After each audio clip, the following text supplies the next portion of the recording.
یہ سوال یہ ہے کہ ایک شخص نے 3 شادیاں کی، جب وہ فوت ہوا تو 2 بیویاں جو ہیں وہ اس کے نکاح میں تھیں، اور جو تیسری بیوی تھی اس کو اس نے اپنی زندگی میں ہی طلاق دے دی تھی، لیکن اس سے ایک بیٹا تھا، اور وہ بیٹا بھی جو ہے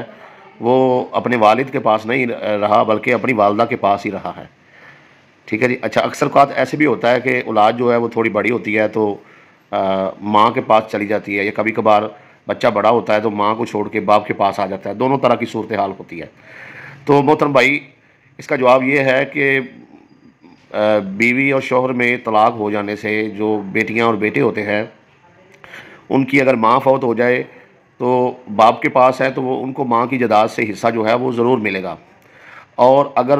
بیٹی ہو یا بیٹا ہو، خواہ وہ فرار ہو کے باپ کو چھوڑ کے ماں کے پاس چلا گیا، یا ماں کو چھوڑ کے باپ کے پاس چلا گیا ہے اور وہ باپ سے ملتا بھی نہیں ہے یا ماں سے ملتا بھی نہیں ہے، تو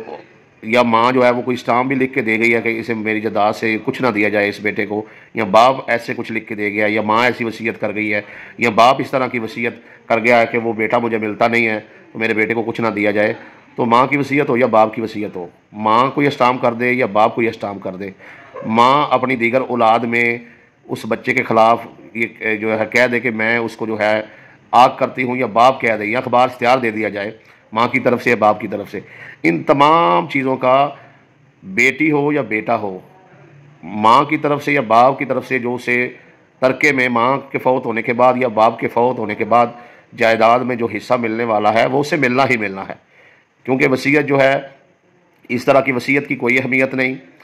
اگلی بات آ گئی کہ اس طرح کے عقد نامے کی کوئی اہمیت نہیں قانونی طور پہ، وہ اس کے قول و فعل سے تو جو ہے وہ کہہ سکتا ہے کہ میں بری ذمہ ہوں، لیکن اس کو اپنی جائیداد سے اپنے ترکے سے جو ہے وہ محروم نہیں کر سکتا۔ ٹھیک ہے جی، بیٹی ہو یا بیٹا ہو، باپ ہو یا ماں ہو، دونوں میں سے کوئی بھی محروم نہیں کر سکتا۔ تیسری چیز یہ ہے کہ بچے ماں کے پاس رہیں تو باپ کی وراثت سے محروم نہیں ہوتے، باپ کے پاس رہیں تو ماں کی وراثت سے محروم نہیں ہوتے، انہیں جائیداد میں سے حصہ جو ہے وہ ہر صورت ملنا ہی ملنا ہے۔ جب ان کی ماں وفات پائے گی تو بچے اس کا ترکہ پائیں گے، باپ وفات پائے گا تو اس کا ترکہ پائیں گے، انہیں ہر صورت میں جائیداد میں سے حصہ ملنا ہے۔ لہذا فرار ہو کے ایک ماں باپ میں سے کسی ایک کے پاس رہے، یا باپ جو منع کرے تو ماں کو ملے، یا ماں منع کرے تو پھر بھی باپ کو ملے، تمام صورتوں میں جو ہے ان کو اپنے ماں باپ کی وفات کے بعد جو ہے بچوں کو جائیداد میں سے جو ہے وہ حصہ ملنے والا ہے اپنی ماں اور باپ کی جائیداد سے۔